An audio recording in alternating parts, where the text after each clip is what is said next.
Os direitos da mulher vêm desde a Revolução Francesa de 1789. Os lemas liberdade, igualdade, fraternidade passaram a expressar valores de mudanças e conquistas frente a uma sociedade até então encarada como injusta. A condição de súbdito foi substituída pelo cidadão e este passou a assumir diversas formas desde 1789 até hoje. A Declaração dos Direitos do Homem e do Cidadão, publicada a 26 de agosto de 1789 na França, declara em seu artigo 1º: os homens nascem e são livres e iguais em direitos. Consequentemente, qualquer sociedade que pretenda ser chamada de moderna teve de comprometer-se no esforço de tentar cumprir esses valores. Segue-se daí que só somos cidadãos na medida em que temos os direitos, liberdades e igualdade garantidos. Mas se não os temos, é legítima a luta e a reivindicação no sentido de conquistá-los.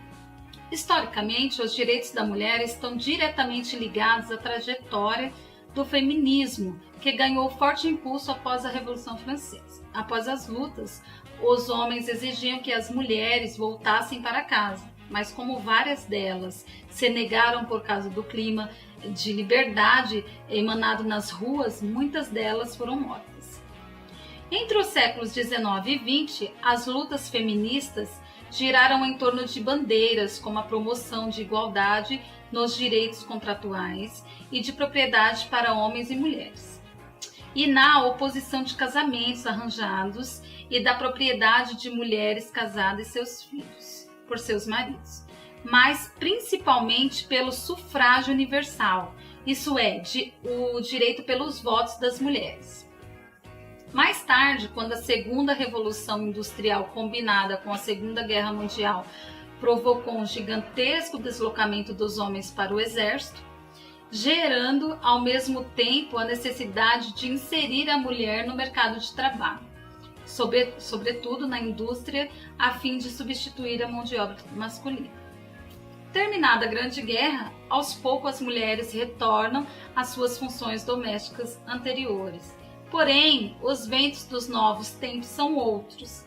As décadas de 1960 e 70, principalmente nos Estados Unidos, assistiram um novo impulso do feminismo, em sintonia pela luta pelos direitos civis. Em 1955, quando a costureira negra Rosa Parks, intimidada a dar seu lugar a um passageiro branco e sentar-se no fundo do veículo, recusou-se e foi presa, julgada e condenada. Seu ato e sua prisão geraram uma onda de manifestações e de apoio e de revolta. O símbolo e a força de Rosa Parks se fez força não só pelo impulso à luta pelos direitos civis, encabeçada por homens como Martin Luther King, Nelson Mandela e Gandhi, mas também, mais tarde, nos anos 60 e 70, animaram bandeiras feministas, como o episódio conhecido como a Queima dos Sutiãs. Foi um protesto com cerca de 400 ativistas, conhecido como o Movimento de Libertação das Mulheres. A queima, embora simbólica, realmente incendiou uma sociedade pretensamente moderna, mas na prática ainda fortemente conservadora, patriarcal e atrasada em termos de avanços na conquista de direitos. Atualmente, fazendo uma releitura daqueles fatos, que a queima dos sutiãs foi um ato de liberdade, mas que, por outro lado, permitiu que a mulher fosse exposta de todas as formas. O corpo feminino virou uma mercadoria para a venda de produtos de beleza. Ao que se parece, o movimento feminista dos anos 60 e 70 conseguiu provocar a cultura patriarcal e machista de uma sociedade com fortes traços conservadores, mas foi moldado e modelado pela lógica do mercado. Por outro lado, de lá para cá, em pleno século XXI, principalmente desde a década de 90, muitas lutas foram e estão sendo travadas no sentido de realizar efetivamente o que é conquistado em lei. Além do direito ao voto, igualdade salarial em relação aos homens, a luta contra a discriminação, luta contra a negação do direito à diferença, direito do ao próprio corpo no que tange a temas como aborto e planejamento familiar, entre outros. Pela variedade de desafios a serem enfrentados, os direitos das mulheres podem assumir numerosas possibilidades, mas duas estão na ordem do dia por causa do seu impacto no cotidiano e na vida concreta das pessoas. As diferenças entre salários de homens e mulheres da mesma profissão chegam a 30% a mais para eles, e com isto as questões de gênero precisam ser pensadas e enfrentadas. E no ano de 2006, então há 9 anos atrás, a gente teve uma outra grande conquista para as mulheres, que foi a ascensão da Lei Maria da Penha, né? Então foi aprovada o direito à proteção da mulher, né, com garantias e com penalidades muito mais severas para os homens que agridem essas mulheres. E isso trouxe grandes benefícios, né, foi uma grande conquista jurídica no meio penal, no meio do crime, para que homens que agridem mulheres no ambiente doméstico pudessem então ser punidos de maneira mais severa. Agora está em aprovação, então a gente tem ali para ser aprovado também que aumente-se essas penas e que a gente passe a ter então homens que violentam ou matam as mulheres no seio do ambiente familiar, que venha a ser considerado um crime hediondo. Então, são vantagens, são garantias que a gente conseguiu ao longo da história da humanidade com muita luta, né, com aprovação, obviamente, com parcerias e com aprovação de senadores e deputados, né, que estão ao nosso lado tentando conquistar esses direitos para a gente, e nós, né, enquanto mulheres, mostrando que somos capazes e estamos aí no mercado de trabalho, estamos aí para termos os mesmos direitos que os homens.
Em 1972 foi criada a primeira Conferência das Nações Unidas, que aconteceu em Estocolmo, na Suécia, com as preocupações relacionadas à questão ambiental.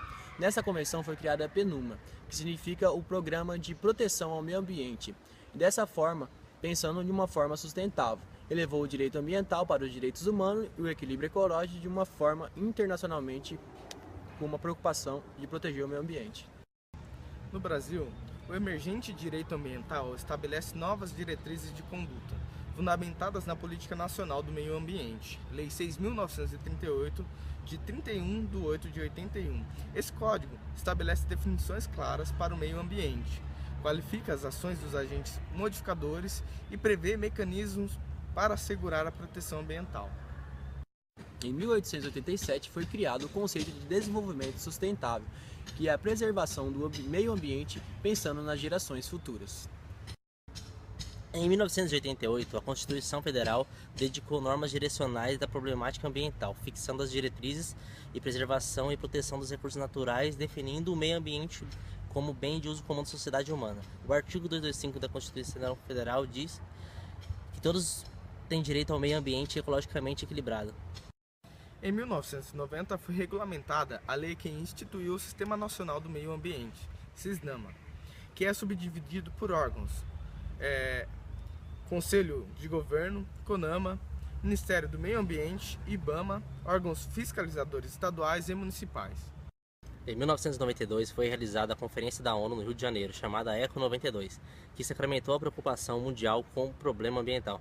Lá foi criada a Declaração do Rio de Janeiro sobre o Meio Ambiente e Desenvolvimento, que nos trouxe os princípios que devem reger a proteção ambiental.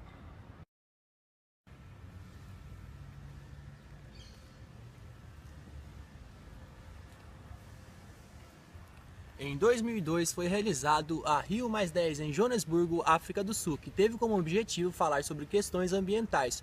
Só que a grande preocupação naquele momento era falar sobre os terrorismos e acontecimentos e os fatos. Fazendo uma contrapartida, aconteceu também o Rio+20, que trouxe os chefes de estados falando sobre as questões da ECO 92. Acabou?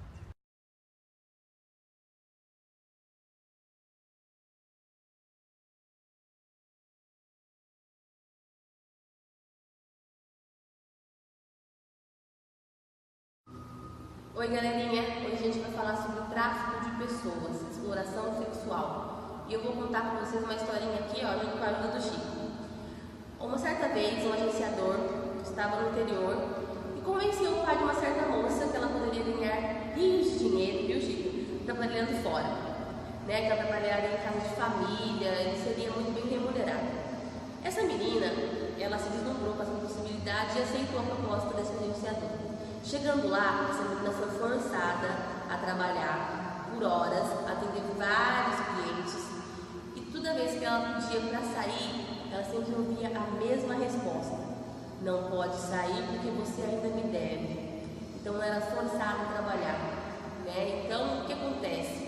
Isso acaba se tornando um ciclo vicioso. Essas mulheres que são levadas para fora do país para serem exploradas, elas nunca conseguem voltar por conta, porque sempre estão devendo para esses agenciadores. Isso acaba se tornando um ciclo vicioso. Então, assim, tráfico de pessoas é muito sério. Né? É uma coisa que muitos não dão importância, até mesmo não sabem o que é. Mas é uma coisa muito séria, viu, Chico? Tem que ser levado muito a sério, como tudo no país onde vivemos. Então é isso, galera. Só para te contar para vocês uma historinha rapidinha do que é tráfico de pessoas e a exploração sexual, que é a sua maior causa.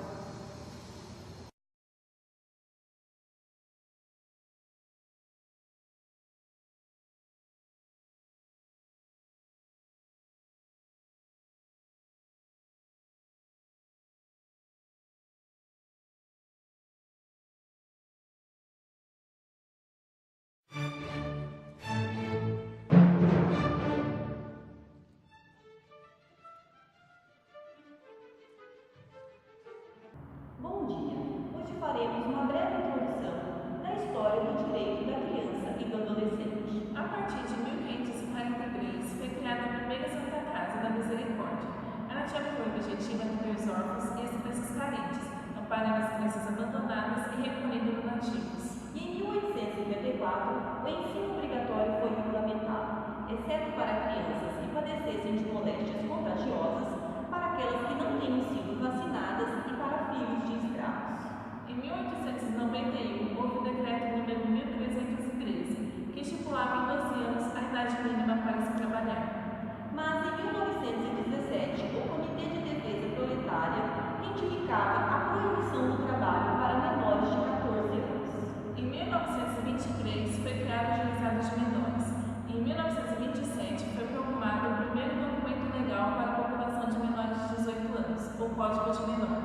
E em 1942 foi criado o Serviço de Assistente ao Menor, o SAM, que previa atendimento diferenciado para menores infratores e para carentes.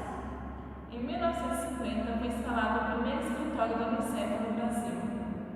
Em 1964 foi criada a FUNABEM. Sua linha de ação era a internação de menor carente e de menor infratores. Em 1988 foi criada a Constituição Federal, considerada a Constituição Cidadã, onde foi criado o artigo 227, que garantia às crianças e adolescentes os direitos fundamentais.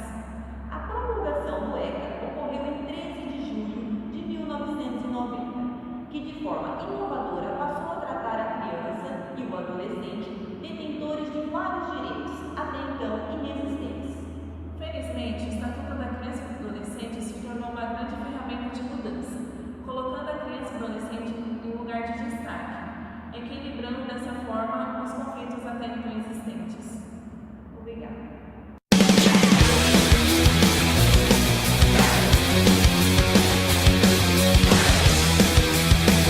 Evolução dos direitos dos idosos. O Estatuto do Idoso, a conquista dos direitos e suas benfeitorias. O conceito atual de idoso vem histórico e culturalmente sendo alterado para adequar-se às necessidades da sociedade contemporânea e de seus interesses econômicos e políticos. Assim, verifica-se o surgimento de necessidades de políticas públicas, adequação do mercado produtivo e de reorganização social para os idosos. Junto a essas políticas que visam oportunizar situações educativas e de cidadania para os idosos, fez-se necessária uma nova legislação, um estatuto que contemplasse esse novo conceito de velhice e seus direitos. Após 7 anos tramitando no Congresso, o Estatuto do Idoso foi aprovado em setembro de 2003 e sancionado pelo Presidente da República no mês seguinte, ampliando os direitos dos cidadãos como idade acima de 60 anos, mais abrangente que a Política Nacional do Idoso, Lei de 1994, que dava garantias à terceira idade. O Estatuto instituiu penas severas para quem abandonar e desrespeitar cidadãos da terceira idade. O Estatuto do Idoso, ou melhor, da pessoa idosa, é uma lei que particulariza para essa faixa etária os direitos fundamentais previstos na Constituição, considerando o envelhecimento um direito personalíssimo e sua proteção um direito social, artigo 8 do Estatuto do Idoso. Em consequência, define a garantia de prioridade para as pessoas idosas, os direitos à vida, à dignidade, à seguridade social, entre outros, transporte público, habitação, lazer, cultura, trabalho e loas. Define ainda as obrigações das instituições para idosos e prevê sanções com casos de violação e seus direitos.